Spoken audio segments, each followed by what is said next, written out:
Cold and blustery fall days like this create a sense of longing in us, a sense of melancholy. And you know what else does? The knowledge that out there, right now, there's a delivery truck with a guitar in it on its way to me. That creates a deep sense of longing. Now, I know you're gonna say, before you start asking, hey Joel, don't you have enough guitars? Let me tell you what's going on. Okay, so here's the deal. I have a very nice Taylor 814, and I usually keep that in my office at church. That's the one I play at church when I play acoustic, but it's my only acoustic. And I found that since I don't like carting it back and forth, I don't often play acoustic at home. So what I started doing was borrowing the church's guitar. We bought this for our green room right before quarantine happened. I thought, you know, I need to just get my own. Stop borrowing somebody else's and get something that's a little cheaper that I would be okay carting around. It would be okay if, you know, the kids played it and somebody accidentally dented it or something like that. Not that that's ever happened to my Taylor. You know who you are. But it's okay. And then I ended up finding something. I found an Alvarez RN27, I think is what it is. And now that guitar is on a UPS truck on its way here today. I thought I'd get some good quality sound and miking on there and let you see what it's gonna be like. So, I think it's here.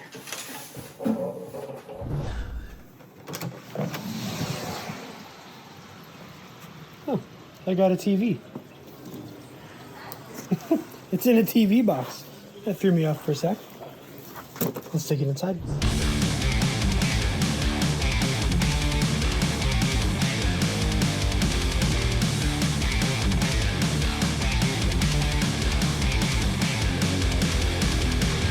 Okay, you know what kills me is I have to go here in a couple minutes. We have a vocal audition at the church in 20 minutes. So real quick, tuned it up, I've taken a look at it, and this is I'm pretty impressed. I mean, I jumped at the auction a little fast. I don't know if you're like me, but if I make an offer, I have a hard time walking away and saying no. I'm like, oh, okay, yeah, sure, I'll do this. But for $130, this is pretty good. The craftsmanship is great. It's beautiful looking. The finish is nice. It's very well finished and not a whole lot of scratches and dents on it. So thank you to the dude I bought it from. We got Sitka on the top. It's rosewood on the sides. Beautiful binding. Real nice work. There's a few imperfections here where the binding is on there. But like, I gotta say the neck feels really nice. It's a nice satin finish there. And right here, how the edges of the neck are rolled and the frets are rolled as well. It's really nice. If you've ever had one of those cheapo guitars that kind of cut your finger as you move your finger up and down, it's not doing that. It looks like quality stuff. Okay, on to a sound test. All right, well here it is. Yeah, I changed my clothes. I filmed the other thing yesterday. I'm not gonna wear the same clothes, that's disgusting. Okay, so what we're gonna do is take a listen to both of these different guitars, and I want to give you a tip. Both of these guitars were bought from Reverb, reverb.com, and they have not paid me to say this, but Reverb has been great. It's where I've bought most of my instruments for the last several years. There's just been a great way to, you can search based on certain criteria, and then it emails you. It's a great platform, and I would highly recommend buying used when you can. For the most part, things are gonna play the same that they would if they were brand new, especially when you're talking like pedals or electric guitars. Now, acoustics can be a little different sometimes because they're pretty fragile, but for the most part, check out Reverb. You're gonna get a great deal on some great equipment for a great price. That's where I got this one, and that's where we bought this one for the church. And I like both of them, but let's listen to the differences. They're both different body styles, they're both different wood types, and those all have a lot of different characteristics in the sound. Some of it you hear, some of it you feel. So I'm gonna do a few samples of picking and strumming on each of them, and we'll start with the new one.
Oh man.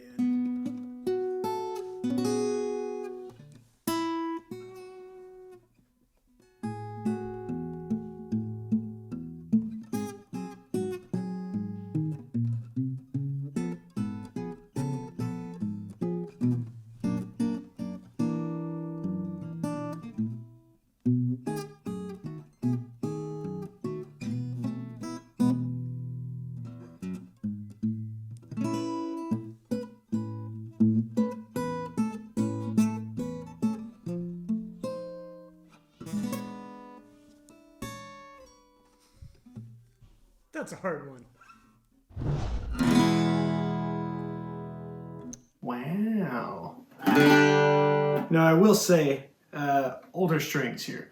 Those ones, I think the dude put elixirs on there before, so they are bright, shiny, nice. These ones are a little bit more weathered, but not fully tarnished yet, but definitely they don't have that brand new spank.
Okay, so verdict here. I think this wins, and I know I'm a little biased because I just bought it, and I would feel really stupid if the other one won after I just bought it. But I will say, this is great for if you want to pack a guitar somewhere that it's hard to bring a guitar to. But the sound isn't awesome unless you're going for that folky or that indie type sound. It's a real smaller sound, a lot of mid-range in there, but not super boomy. Real solid, great construction, and good for the price. But I do think I like this, my biased opinion. But considering that I paid just over $100 for this, and when they sold these, they were $250, I think it was, with a really nice gig bag as well. But all the craftsmanship with it, it's very nice. It's well put together. This is likely, with your price point, this is likely some sort of plywood. But I can't quite tell. They've painted the inside here of the hole. But it's a great guitar, good sound, a lot more low end than that. I mean, it's no jumbo, it's not a dreadnought, but it feels great, it plays great, and I enjoy it. I will say also about this one, I feel like it distorts or it tops out really quickly. Like, you keep putting in effort and strength in your pick. You keep picking harder and harder, and your volume keeps going up. But every guitar stops at a certain point, right? And if you keep digging in more, it doesn't get any louder. It just kind of distorts and sounds flubby. This one would distort pretty quickly, I think. It would top out pretty quickly. So I could never really like really dig into it. I would always have to pull back. I haven't found that as much with this one so far. Thanks for watching, everybody, and remember to click subscribe if you haven't already. Check out some of my other tutorials I have on here. Follow me on Instagram as well. This is triple.guitar. My name is Joel, and it's my goal to help you to be a vital part of your band. Stay tuned, and we'll see you next time.